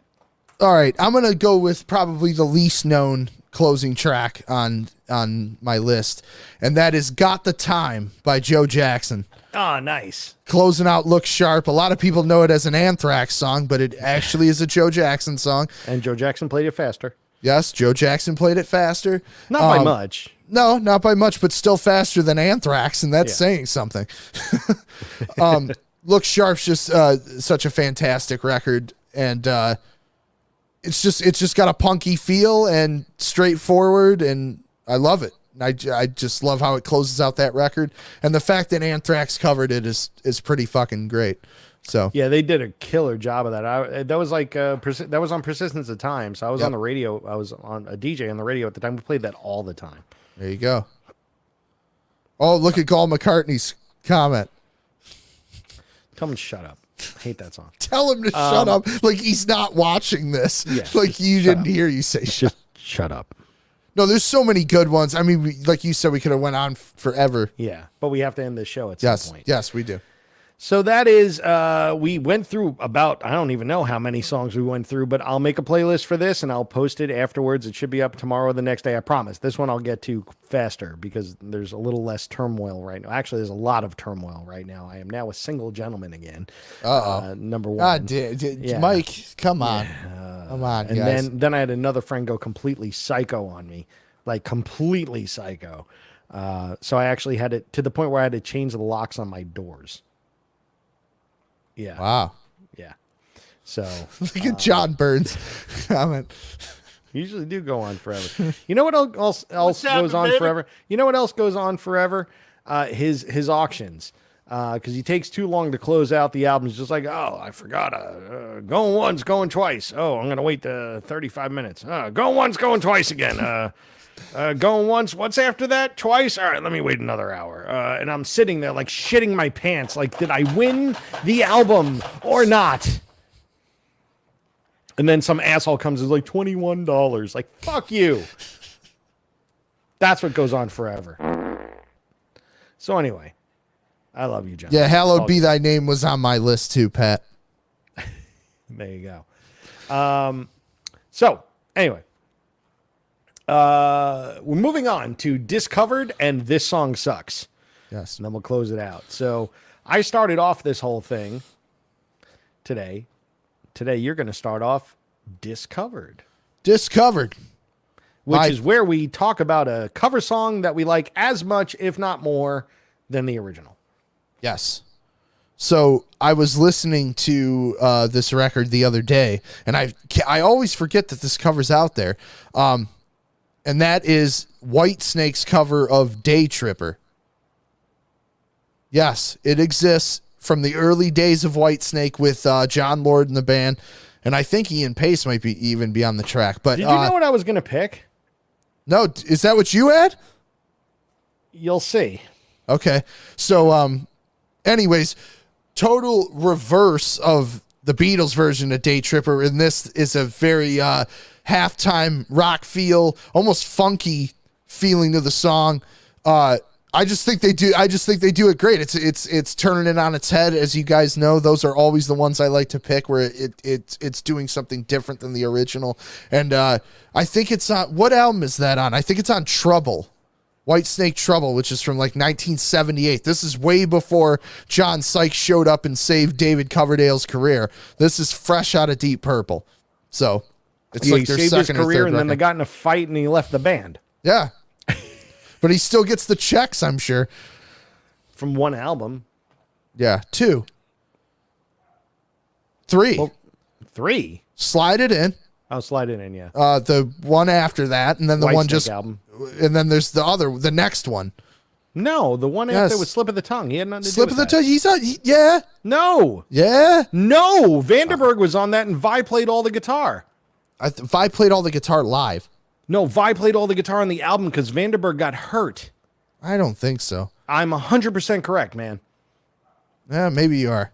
Yeah, and Vanderberg has gone on record saying he hated Steve Vai's playing on the record because well, Steve Vai did that's all good. the Steve Vai-ness. That's good So- because we all still were wondering what Adrian Vandenberg's doing. So Exactly. yeah, so glad he feels that way. Steve Vai still Adrian- has a career. Adrian Vandenberg's probably like, I hated his playing because I can't play that. Yeah, right. Exactly. Because Vai's So playing either was way- amazing on that album. 2 records for John Sykes. There you go. Yeah. So, okay. Mine is kind of funny. It's a Typo Negative song, but it's a triple shot. So when I was in artist management, they did this song. They recorded a Beatles medley. And it's on World Coming Down. And it's Day Tripper, If I Needed Someone, and She's So Heavy. Wow. Needless to say, the licensing for that song was paid for through the nose.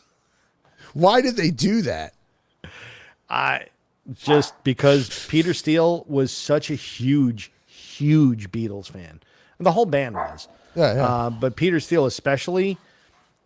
And really, when you think about it, go back and listen to some Typo Negative records and think about the Beatles. There was a definite Beatles influence there. It's down like 4 octaves, but there's definitely. Yeah, I could definitely see the Beatles doing Black Number 1 for sure. Yeah, not that one.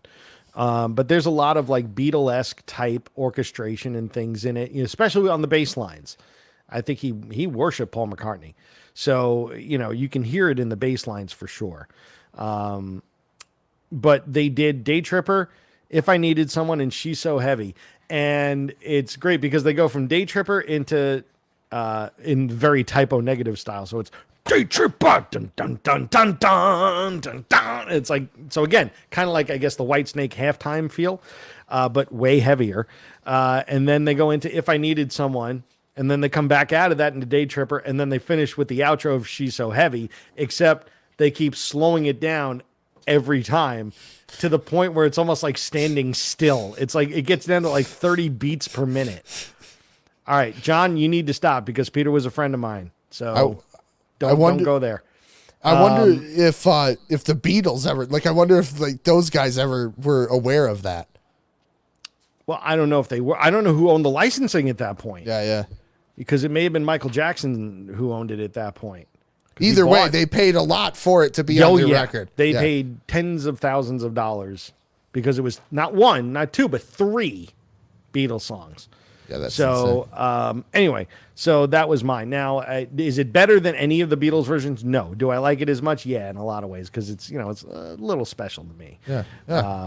So yeah, that's that. Now, this song sucks. There's lots of different ways we can go with this. I just want to say I can't believe how much shit I caught for my This Song Sucks last week. I was still getting messages from Mark Garney quoting lyrics to that, how great that Eagles song was. And I told Mark, I said, Don Henley's not kicking anyone's ass. Because he quoted that line like, I'd like to find your inner child and kick its little ass or whatever. And it's like, Don Henley's not kicking anyone's ass. Probably not. But he'll pay somebody with his multiple millions of dollars to come and kick your ass. Yeah, maybe he will. So that's close enough in a lot of ways. Yeah, that was kind of controversial. Anyway, I went with a Who song. Oh, wow. Okay. And I could have gone with many songs off this album, but I didn't. I went with, hang on one second. Because I got to see what other songs I could have picked. I know there's other ones I could have picked. It's so bad. The album it's hard.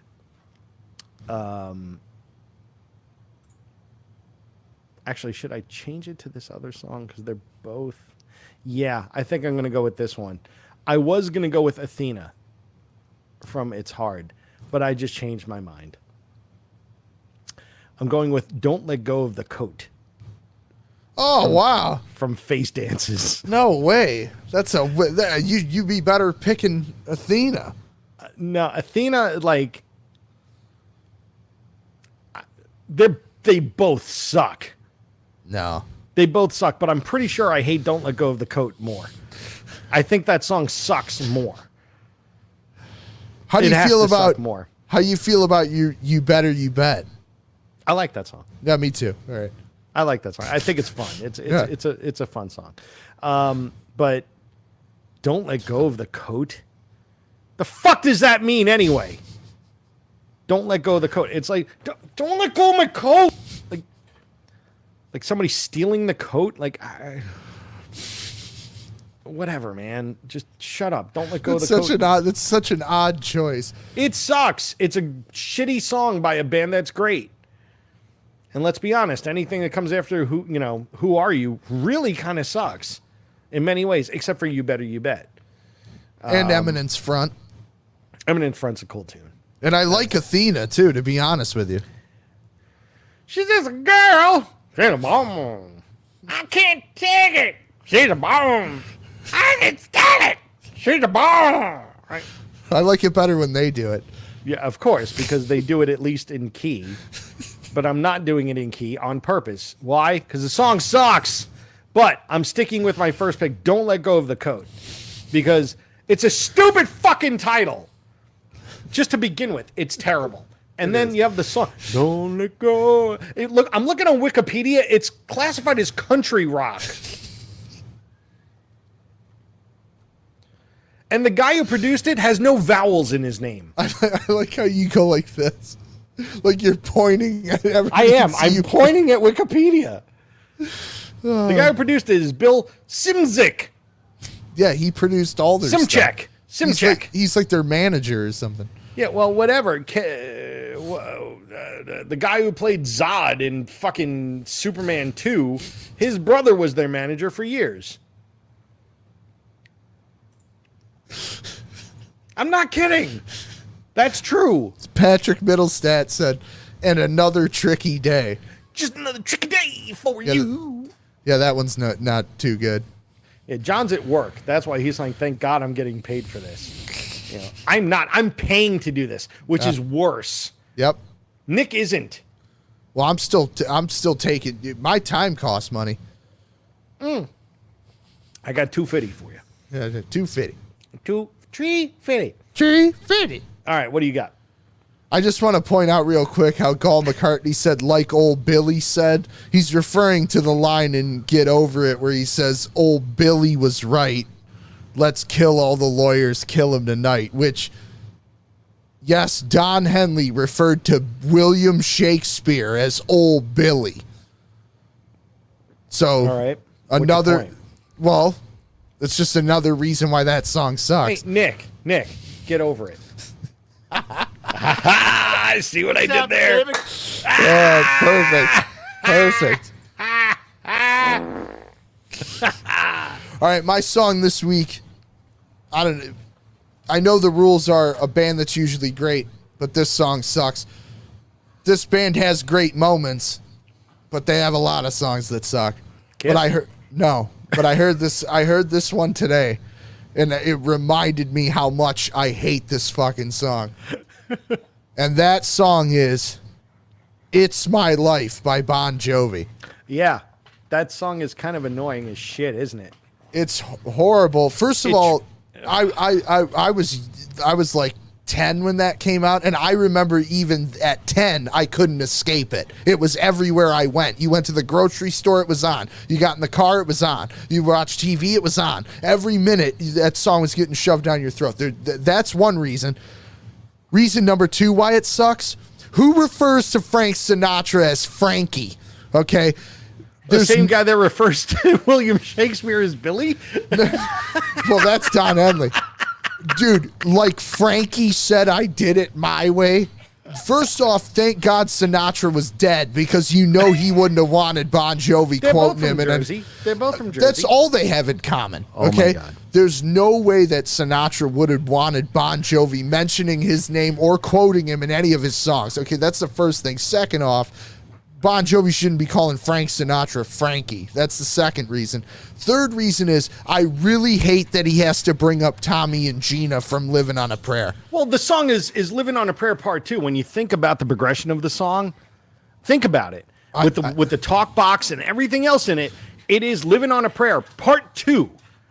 That's why that song did so well, because basically it's just revisiting Living on a Prayer in a lot of ways. But I didn't want to check in on Tommy and Gina. I don't want to check in on them either. I didn't care what was I'm talking about from a Bon with them. Jovi shitty songwriter perspective. John, if you're watching, I'm sure. Why didn't revisit the person from Blaze of Glory, or didn't he get shot dead?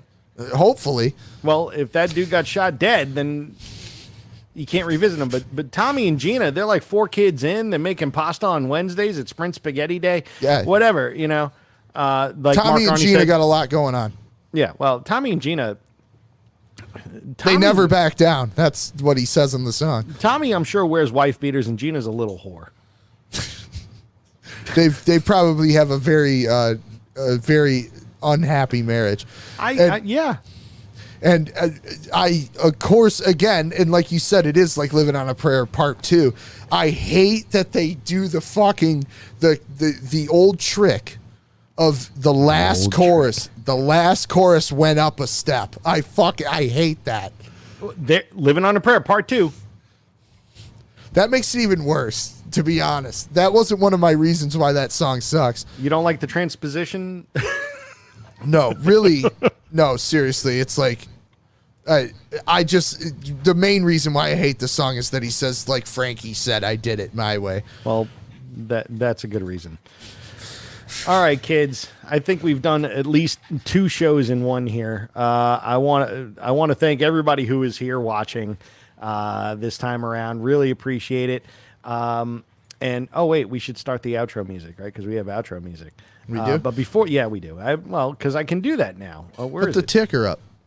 Oh yeah, the ticker, motherfucker! I forgot the ticker, and that's been happening. Like, man, there we go. There's the ticker. All right, so couple of reminders, little pieces of homework for you. Make sure you click like. Make sure you click subscribe and hit the little bell for alerts. That way you know when we go live. Next week I will be on the road, so I will not be around. So we will have to reconvene on August 24th. Mm-hmm.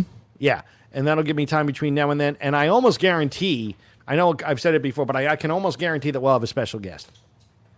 So, because we may do a whole Yacht Rock episode. Okay. And I'm going to ask, and we'll see if they can do it. But if I can get a couple of guys from Yachtly Crew to come on with us, I think it'd be a lot of fun. Because they're fun guys, and if you haven't seen Yachtly Crew, checking them out on YouTube. You can see the show that they do. They're pretty awesome, but they all have very diverse musical backgrounds, and it's really interesting to hear where they come from. Especially Rob, the drummer, who at one point was actually the drummer of Bang Tango. Wow. Yeah, so it's kind of funny. Anyway, so we'll see about that. I'm gonna ask a couple people, see if they want to come on. That'd be awesome.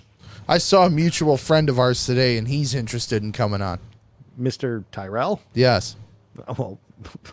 Can he tattoo us? Maybe. Well, listen, if Bob Tyrell wants to come on with us, I'm happy to have him come on with us because guess what? That dude just got off tour in Germany playing for like 50,000 people a day. Yep. Which is kind of incredible. So, and he's just a tattoo. Well, not just, but he's like one of the preeminent tattoo artists. Yes. Yeah, right. I was going to say, friends aside. Yeah, friends aside, I mean, he does some pretty awesome work. So, yeah, there you go. And yeah, just because it's on us doesn't mean it's bad. Bob's awesome. We love Bob. We call him Slow Bob because he takes like 7 hours to do a tattoo. 7? You're lucky if you got out in 7. My Ian Pace here took 14 hours. In one sitting? Yes. Oh my God. That's like 3 meals. Yeah. Oh yeah. It was like a whole day. It was like a jet lag experience. I might as well have flown to Japan. Speaking of flying, when he did this one, right? This took about 6.5 hours. He started after 9 o'clock. I had a flight the next morning at 8. Yep. He finished at about 4:30. Yeah, he never cares whatever you have going on. No. You're on his time. And like I kept thinking, all right, he's close. Oh, he is Slow Bob. Okay. Yeah. But bro, let me just do some more shading up here. Yeah. All right, we need to get Bob on. Yes. Talk to him about that. All right. We'll see if we can get him. Well, how long is he in town? He goes back to Germany in 10 days, but then he's only gone for 5 days. So he'll be back. So we'll get him in September. Yep. And if you know anybody that would be really interesting on our show, please send it to info. Well, actually, just send it to our Facebook page. It's way easier. Send suggestions there. But because the info at covertocover.com, I haven't looked at it. I don't know if anybody sent an email. So it's like piles of emails. Probably. Look, if there's piles of emails, that means we're somewhat popular, which would be kind of awesome. But I don't think we are. Not that popular. But with that said, we will be off next week. And I'm going to start the jingle so we can. What's happening, baby? Whoops, too loud. This thing doesn't do it in real time. It just like keeps swelling. So my name is Mike Venezzi. That is Nick Morocco. I just hit fart. Oh, I got to start this. I can't do both at the same time? Oh, my God. Well, then that means I'm going to have to start this whole channel again. There we go. All right. Thank you again for watching. If you're listening on the podcast, sorry if we left out any of the visual elements by saying, hey, look at this, look at this. We tried. Roger sends his regards to everyone. And if there's any of you that have any great ideas for the show, yes, send it to info@covertocover.com. Like us here. Subscribe, please, because I really want to migrate everything over here to YouTube, period. And also, if you want to listen to this, you can find us on Apple Podcasts. You can find us on Spotify Podcasts. And you can find the links for the playlists in the descriptions on YouTube. That's all I got. Nick, you got anything else in the next 20 seconds before this is over? Nope. Thanks for tuning in. We'll be back in 2 weeks. You got it. And make sure you buy all your records from Nick at rockcitymusicco.com. Yes. There we go. We've now ended, and I'm hitting end broadcast. So, bye. Bye. Oh,